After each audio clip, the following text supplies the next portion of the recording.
की ह्या पाचोरा शहरातली जनता या जळगाव जिल्ह्यातल्या सगळ्या नगरपालिकांमध्ये एक इतिहास करेल की इथे 28च्या 28 नगरसेवक आणि एक नगराध्यक्ष हे प्रचंड एक ऐतिहासिक मताधिक्याने विजयी होते।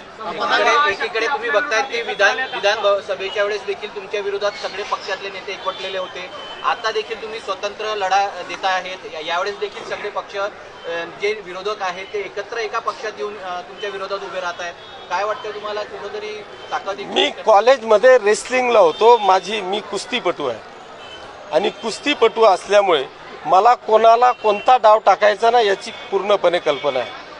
हे कितीही मल्ल आले तरी सगळ्यांना धोबी पछाड या पाचोरा शहरातल्या जनतेने आशीर्वादाने करेल याची मला 100% खात्री। मंगेश चव्हाणांनी आवाहन केलं होतं आप्पासाहेब तुम्हाला की तुम्ही या ठिकाणी तुमचे सीट निवडून आणा, तुमचा जाहीर सत्कार करेल, काय म्हणतात? मंगेश